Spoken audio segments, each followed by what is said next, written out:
Hello दोस्तों, welcome back to my channel. और आज मैं जिस मूवी को एक्सप्लेन करने वाली हूँ उसका नाम है ब्लड। ये मूवी इसी साल रिलीज हुई है और ये एक हॉरर थ्रिलर मूवी है। और अगर इसकी रेटिंग्स की बात करें तो इसकी IMDb रेटिंग 5.3 आउट ऑफ 10 है और रॉटन टोमेटोज पे ये मूवी 54% फ्रेश है। मूवी काफी अच्छी है एंड होप आपको इसकी एक्सप्लेनेशन पसंद आएगी। तो बढ़ते हैं अपने मूवी एक्सप्लेनेशन की ओर।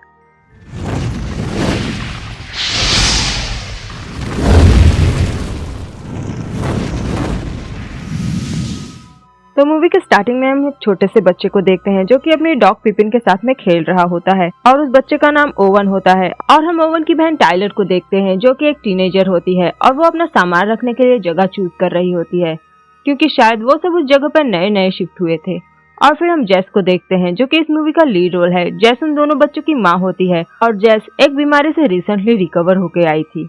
जेस का उसके हस्बैंड के साथ में डाइवर्स हो चुका था और 3 साल से जेस के बच्चे उसके हस्बैंड पैट्रिक के साथ में ही रह रहे होते हैं और उनका केस लगातार कोर्ट में चल रहा था। जेस चाहती थी कि उसके बच्चे की कस्टडी ज्यादा समय तक उसे मिले और उसका हस्बैंड चाहता था कि उसे। जेस अपने बच्चों के साथ बड़े अरसे के बाद रह रही थी अपने पेरेंट्स के फार्म हाउस में, लेकिन टाइलर को वो जगह बिल्कुल भी पसंद नहीं आती क्योंकि शायद वहाँ पर उसके डैड के घर के जितना सुख सुविधा नहीं था। जेस अपने बच्चों को लेकर बहुत ही ज्यादा फिक्रमंद होती है और वो ओवन की बदमाशी से भी डर जाती है कि कहीं वो उन्हें खो न दे। जेस पेशे से एक नर्स होती है और वो हॉस्पिटल जाते समय अपने बच्चों को पैट्रिक के पास छोड़ के जाती है ताकि वो उनका ख्याल रखे। पैट्रिक अब किसी और लेडी के साथ में रिलेशन में था और उन दोनों का रिलेशन हस्बैंड वाइफ जैसा था और एक्चुअली में वो लेडी एक नैनी होती है जिसे जेस के बच्चों का ख्याल रखने के लिए हायर किया गया था और अब तो वो एक बच्चे की माँ भी है। और शायद जेस और पैट्रिक के डाइवोर्स का कारण भी वही है। जेस जब हॉस्पिटल जाती है तब वो उसकी एक पेशेंट से मिलती है जिसका नाम हेलन होता है और हेलन को कैंसर होता है। उसकी खुद की कोई औलाद नहीं होती जिसकी वजह से वो बिल्कुल तन्हा होती है और वो अपने मौत के दिन गिन रही होती है जो कि बहुत ही दुखद होता है। सीन शिफ्ट होता है और हम टाइलर और ओवन को देखते हैं जो कि फिशिंग करने जा रहे होते हैं और वो लोग चलते चलते एक क्रीपी सी जगह पर पहुंच जाते हैं जो शायद एक लेक होता है, लेकिन उस लेक में पानी नहीं होता, बस एक सूखा सा पेड़ होता है। और उस जगह पर पहुंचते ही ओवन के डॉग पिपिन को पता नहीं क्या हो जाता है कि वो दौड़कर उस पेड़ के पास जाने की कोशिश करता है और उस पेड़ के पास की पूरी जगह बिल्कुल एक दलदल जैसी होती है जिसकी वजह से टाइलर और ओवन उस कुत्ते के पीछे भागते भागते उस दलदल में फंस जाते हैं और अपने कपड़े गंदे कर लेते हैं। रात में डिनर के टाइम उनका डॉगी पिपिन फिर से भूखने लगता है किसी मिस्टीरियस चीज को देखकर और जैसे ही जेस डोर ओपन करके उसे फाइंड आउट करने की कोशिश करती है उनका वो डॉगी अंधेरे में उस जंगल के अंदर भाग जाता है। वो सब उसे ढूंढने की बहुत कोशिश करते हैं लेकिन वो कहीं नहीं मिलता।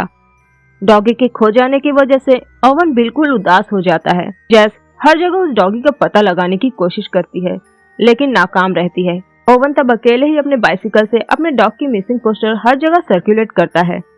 जेस इसके लिए ओवन को बहुत डांटती है क्योंकि वो बिना बताए घर से बाहर निकल गया था और उसकी इस हरकत से वो मुसीबत में भी पड़ सकता था। तब ओवन अपने माँ को ही बुरा भला कहने लगता है कि उसे उसकी कोई फिक्र नहीं है और वो सिर्फ अपने आप से मतलब रखती है, जो सुनने के बाद हेलन को बहुत बुरा लगता है। उसी रात जब जेस और टाइलर डिनर कर रहे होते हैं ओवन गुस्से में बेड पर लेटा होता है बिना खाए पिए और तभी ओवन अपने डॉग को भौंकते हुए सुनता है और जब ओवन उसके पास जाता है तब वो डॉग ओवन को बहुत ही वियर्डली देखता है और उसकी आंखें चमक रही होती है जिसे देखकर जेस को उस डॉग में कुछ गड़बड़ दिखती है। लेकिन इससे पहले कि वो सब वहाँ से भाग पाते वो डॉग ओवन पर अटैक कर देता है और उसके नेक पर बाइट करके उसे बुरी तरह से घायल कर देता है। जेस ओवन को बचाने के लिए उस डॉग को मार डालती है। जेस तुरंत ही ओवन को हॉस्पिटल लेकर भागती है जहाँ पर उसका हस्बैंड पैट्रिक भी पहुँच जाता है और पैट्रिक ने ही वो डॉग ओवन को दिया हुआ था। ओवन के तमाम टेस्ट होते हैं जो उसे बिल्कुल नॉर्मल बताता है और ओवन जब होश में आता है तब उसे भूख लगी होती है। तब जेस उसके लिए खाना लेकर आती है और जब उसे खाना खिलाने की कोशिश करती है तब उसे खाना पसंद नहीं आता। ओवन उस खाने को बिना मन के खाता है और थोड़ी ही देर बाद उसे किसी तरह की पैनिक अटैक आ जाती है जिसकी वजह से उसकी पुतलियां पलट जाती है और उसके मुंह से खूनी झाग निकलने लगता है। डॉक्टर्स किसी तरह उसे काम डाउन करने की कोशिश करते हैं और जब रात में ओवन होश में आता है तब वो ब्लड की पैकेट से ब्लड पीने लगता है जिसे देखकर जेस बिल्कुल शॉक्ड रह जाती है, लेकिन वो ये बात खुद तक ही रखती है और उस ब्लड को पीने के बाद ओवन बिल्कुल ठीक हो जाता है। उसके ऑक्सीजन लेवल भी बेटर हो जाते हैं। ओवन की हालत में सुधार देखकर जेस ये समझ जाती है कि ओवन को जिंदा रखने का वही एकमात्र तरीका था क्योंकि ओवन तो अब खाना खा नहीं सकता और क्योंकि हॉस्पिटल में जेस ओवन को रोज ब्लड पिला नहीं सकती इसलिए वो उसे डिस्चार्ज करवा के घर लेकर आती है और वो ओवन को फीड करने के लिए हॉस्पिटल से ब्लड पैकेज चुराने लगती है। जेस ओवन की हालत के बारे में किसी एक्सपर्ट से पूछती है इंटरनेट के जरिए, और वो जेस को बताता है कि शायद ये एक डिमोनिक कल्ट है या पोजेशन की वजह से ऐसा हो रहा है। पुराने जमाने में ऐसे बहुत से डीमंस होते थे जो इंसान के जरिए ब्लड पीकर हमेशा अपने आप को जिंदा रखने की कोशिश करते थे, और शायद ओवन के साथ में भी ऐसा हो रहा है। लेकिन जेस उस इंसान के बातों को इग्नोर कर देती है। तभी जेस जब किचन में आती है तब देखती है कि ओवन ने फ्रिज के सारे ब्लड पैकेट्स खत्म कर डाले हैं और अब उसके पास दूसरे दिन के लिए ब्लड पैकेट्स नहीं है। और हॉस्पिटल स्टाफ में भी किसी को पता चल गया था कि कोई ब्लड पैकेट्स हॉस्पिटल से चुरा रहा है, और अब जेस बिना परमिशन के ब्लड पैकेट्स भी नहीं निकाल सकती, और इसलिए वो पेट शॉप में जाती है जहाँ से वो एक रैबिट खरीद कर लाती है ताकि वो उसका ब्लड निकाल कर ओवन को फीड कर सके। और जेस पता नहीं कितने रैबिट्स की बलि चढ़ा देती है, लेकिन अब वो भी ओवन की भूख मिटाने में काम नहीं आ रहे थे, और उससे भी ओवन की भूख नहीं मिट रही थी, और भूखे होने की वजह से ओवन को फिर से उसी तरह का पैनिक अटैक आ जाता है। जेस उसे ठीक करने के लिए अपना ही हाथ काटकर उसे अपना ही ब्लड पिलाने लगती है, और तब वो ठीक भी हो जाता है। जेस अब अपने ही ब्लड से ओवन को फीड करने लगती है। दूसरे दिन पैट्रिक के साथ में जाते वक्त भी जेस उसे बोतल में अपना ब्लड भरकर दे देती है, और जिसकी वजह से जेस बिल्कुल कमजोर होकर बेहोश हो जाती है। जेस जब हॉस्पिटल में होती है तब हेलन गॉड से अपनी मौत मांग रही होती है, और ये पूरा स्टाफ सुनता है। और अब जेस उसे एक लॉन्ग टर्म ब्लड डोनर की तरह देखती है जो उसके बेटे को जिंदा रख सकती थी। और जब हेलन हॉस्पिटल से डिस्चार्ज होती है तब जेस उसे अपने कार में लिफ्ट दे देती है और उसे बेहोश कर अपने घर के बेसमेंट में कैद करके रख देती है, और रोज उसका ब्लड निकालती है। और अब जेस अपने बेटे के प्यार में अपनी इंसानियत भी भूल चुकी थी, और वो सारी हदें पार करने के लिए तैयार थी। हेलन जेस के कैद में रहते हुए कुछ भी खाने से मना करती है, और वो जेस को एक मॉन्स्टर बोलती है। और जब जेस कमरे से बाहर निकल रही होती है तब टाइलर उसे देख लेती है, और उसे शक हो जाता है कि वो कमरे में ताला क्यों मार रही है। तब जेस उससे ओवन की शरारत का बहाना बनाती है, लेकिन टाइलर के मन में वो बात खटक रही होती है, और इसलिए वो दूसरे दिन जेस के गैर हाजिरी में दूसरे रास्ते से हेलन के पास पहुंच जाती है, और हेलन के मुंह से कपड़े को खोल देती है। तभी जेस वहां पर हेलन के लिए खाना लेकर पहुंच जाती है। टाइलर डर के मारे छुप जाती है, और जब जेस हेलन का मुंह खुला देखती है तो वो समझ जाती है कि टाइलर को सब कुछ पता चल चुका है। वो टाइलर को समझाने की कोशिश करती है कि जो कुछ भी वो कर रही है वो सिर्फ ओवन को जिंदा रखने के लिए कर रही है। तब टाइलर जेस से कहती है कि ओवन को हॉस्पिटल में ले जाने की जरूरत है, वो वहाँ पर जाकर ठीक भी हो जाएगा। तब जेस टाइलर को समझाती है कि मेडिकेशन ओवन की हालत को नहीं सुधार सकता, और वो सब इस बात को नहीं समझ पाएंगे। लेकिन तब भी टाइलर को हेलन के लिए बुरा लग रहा था, लेकिन अपने भाई की बेबसी देखकर वो अपने आप को समझा लेती है। और ओवन की हालत अब और भी ज्यादा बिगड़ती जा रही थी। ब्लड देखकर वो आउट ऑफ कंट्रोल हो जाता था, और पता नहीं ये किस हद तक जाएगा। और दूसरी ओर जेस हेलन के कंफर्ट के लिए उसके लिए एक बेड का इंतजाम करती है, और हेलन जेस को अपने इमोशनल बातों में फंसाकर उसका विश्वास जीतकर जेस को सीधे से स्टेप करके वहां से भागने की कोशिश करती है।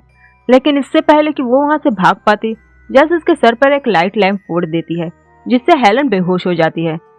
तभी जेस के घर के दरवाजे पर पुलिस दस्तक देती है, जो हेलन की तलाश कर रही होती है।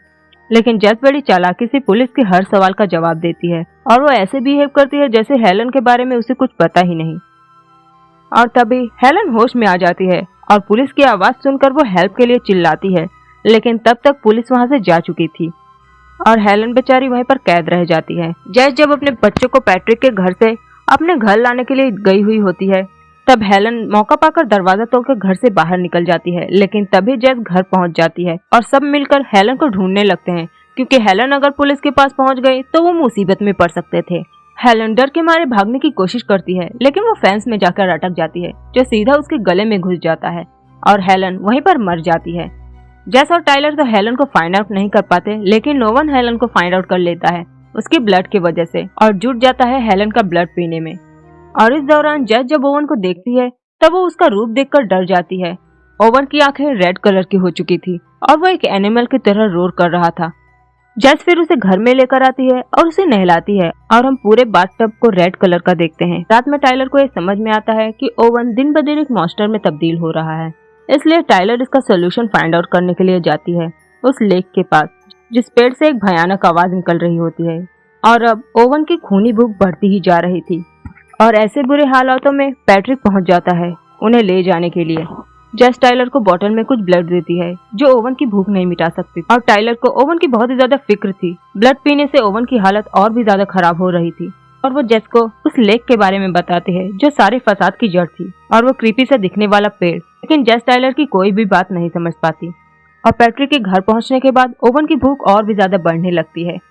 जब पैट्रिक एक दूसरे कमरे में अपने लॉयर से अपने केस के बारे में डिस्कस कर रहा होता है तब टाइलर उस पेड़ को आग लगाने के लिए सामान इकट्ठा करती है और बैग में डालती है और जब वो ओवन को फाइंड आउट करने के लिए जाती है तब वो ओवन को पैट्रिक के बेबी के पास देखती है जो कि उस बेबी को अपना शिकार बनाने वाला होता है।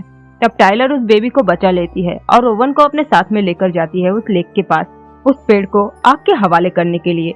लेकिन रास्ते में ही ओवन आउट ऑफ कंट्रोल हो जाता है और वो टाइलर पे ही अटैक कर देता है उसे खाने के लिए और दोनों में हाथापाई होने लगती है। टाइलर किसी तरह अपनी जान बचाकर भागती है और दूसरी ओर पैट्रिक जेस के घर पहुंच जाता है बच्चों को ढूंढते ढूंढते और जेस हैरान हो जाती है कि बच्चे कहाँ गए होंगे। तब उसे टाइलर की बात याद आ जाती है उस लेक के बारे में। तब जेस उस लेक की तरफ भागती है अपने बच्चों को ढूंढने के लिए और तभी जेस टाइलर की चीख सुनती है और समय पर टाइलर की जान बचा लेती है। तब टाइलर जेस से कहती है कि वो ओवन नहीं है बल्कि एक मॉन्स्टर है। ओवन इस दौरान डलर में फंस जाता है और क्योंकि वो भूखा होता है उसकी बॉडी पूरी पेल हो जाती है बिल्कुल खून के बिना बेजान और वो पस्त पड़ जाता है और अब वो पूरी तरह से एक मॉन्स्टर बन चुका था और वो जेस का गला दबाने की भी कोशिश करता है। तब मजबूरन जेस ओवन का गला दबाकर उसे दलदल में दबा देती है जिसकी वजह से ओवन की मौत हो जाती है जो कि जेस और टाइलर के लिए बहुत ही ज्यादा मुश्किल काम था। नेक्स्ट सीन में हम जेस की पूरी फैमिली को ओवन के फ्यूनरल में देखते हैं। हालांकि जेस और पैट्रिक पर ओवन के डेथ की कोई केस फाइल नहीं होती पर टाइलर की कस्टडी पूरी तरह से पैट्रिक को मिल जाती है और हम जेस को इसके बाद लेक के पास जाकर उस पेड़ में आग लगाता हुआ देखते हैं और हम देखते हैं कि जेस कुछ दिन बाद एक नया पेट डॉग लाती है जिसका नाम वो जैकब रखती है और कुछ देर बाद जैकब भी खेलते खेलते उस मिस्टीरियस चीज को देखने लगता है और ऐसा लगता है कि उस पेड़ को आग लगाने के बाद भी वो मुसीबत गई नहीं और मूवी यहीं पर एंड हो जाती है। तो दोस्तों अगर आपको मेरा वीडियो एक्सप्लेनेशन पसंद आया हो तो प्लीज से मेरे वीडियो को लाइक और मेरे चैनल को सब्सक्राइब करके नोटिफिकेशन आइकन पर क्लिक कर दे ऐसे ही वीडियो एक्सप्लेनेशन पाने के लिए। तो मिलते हैं नेक्स्ट वीडियो में, तब तक के लिए good bye, take care and thanks for watching.